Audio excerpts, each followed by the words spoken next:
John Piper with the weekend video. It's Saturday the 6th of November. Still it's cold, I'm afraid, so I'm probably sounding a bit rough, I guess. A few words about this book, Breaking the Code of History by David Murrin.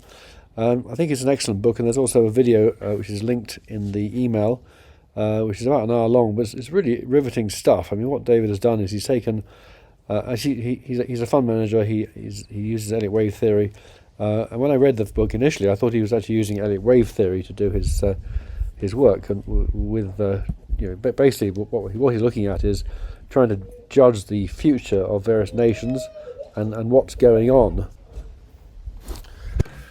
This is the illustration, or an illustration of the 5-stage pattern. The blue ones are all positive and the red ones are negative. The blue ones tend to last longer than the red ones. So you have the first one is regionalization, which I've yet to actually read the book in detail. I wanted just to share this with you. I think it's useful and something that is well worth researching, as I plan to. But my understanding is that regionalization is basically just establishing yourself in a certain region. And it says so, initiation and assimilation. So initial stage is just putting in the framework. The next phrase is ascension to empire. So at this point, the country starts to build and heads, or is aiming to build some sort of empire, like the UK did back in so many years ago, like the US has been doing recently, more recently. And then you got maturity, and then you got overextension. Now, a couple of examples. I mean, if you take Margaret Thatcher and her determination to defend the Falklands as an example, that would have been in one of these two phases, probably around here, in fact. It was in 1979, I think, or thereabouts. And that's the kind of thing that growing empires do. What they don't do, and we're over here now, somewhere over here, is what happened to Biden in Afghanistan.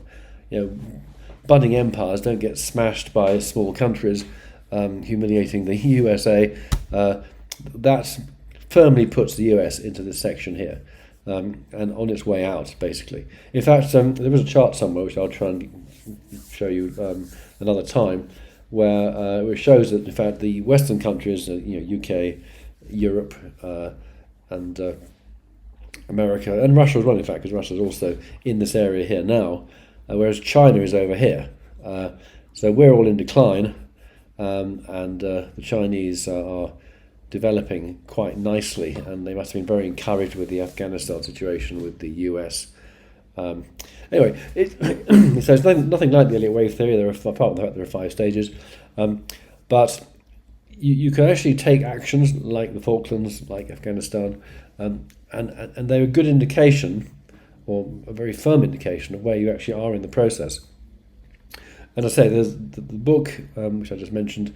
I've yet to read in detail. It is 10 years old. The video is free, and it's basically in the email.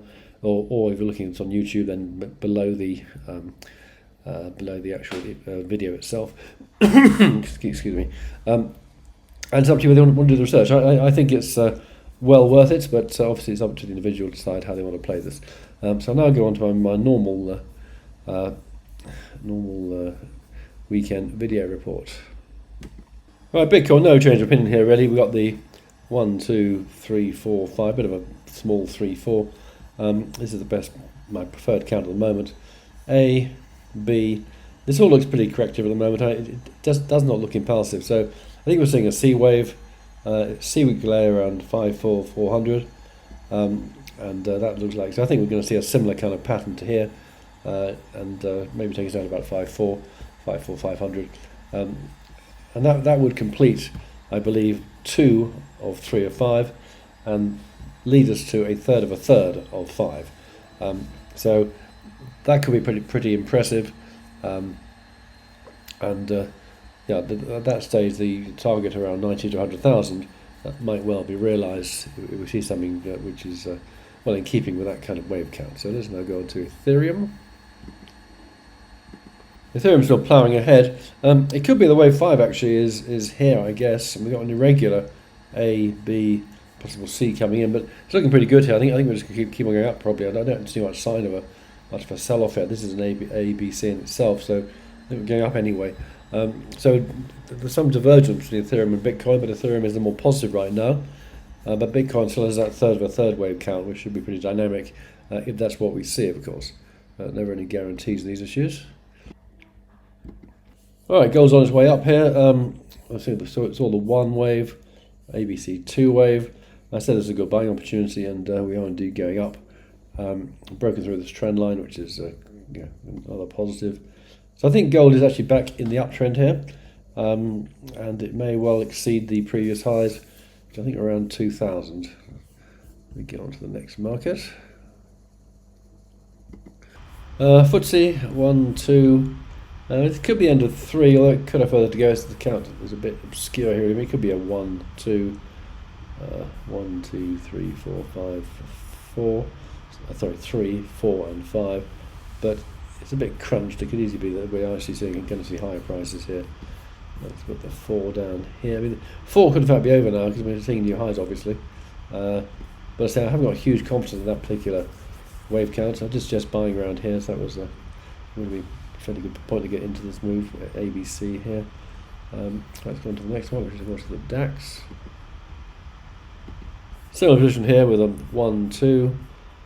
I've called that 3, but again it's a bit. I mean that's a 1, 2, very small 1, 2, 3, 4, 5, 4, and 5. If that's the case, it could actually be this is almost an end, in fact. But I say that it could be that we're still in 3, so I'd wait for some kind of confirmation. But the trend's up for now, certainly on the DAX. Similar to the Dow, 1, 2, possible 3, 1, 2, 3, 4, 5, possible 3 to there. And then a very small 4. I think the 3 is still going. Actually, I think it'd be. I mean, it's possible the peak's in here, perhaps, but no confirmation. But yeah, we have got 4 and a 5 to come. So again, I'm looking for higher prices on this market before this is over. Much same with the Nasdaq, which although is now shooting into the stratosphere, as it were. Possible 1, 2, 1, 2. Again, I think 3 is probably still with us. Actually, I'm not sure even. I'm not sure if 3 has peaked yet on the Nasdaq. It's looking very 3-like up here. So I think we've got some more higher prices to come, really. That's all for today. Financial Useful, back with the report on Tuesday for subscribers. Have a great weekend. Well, half it's over now. And I'll speak to you again soon. Bye for now.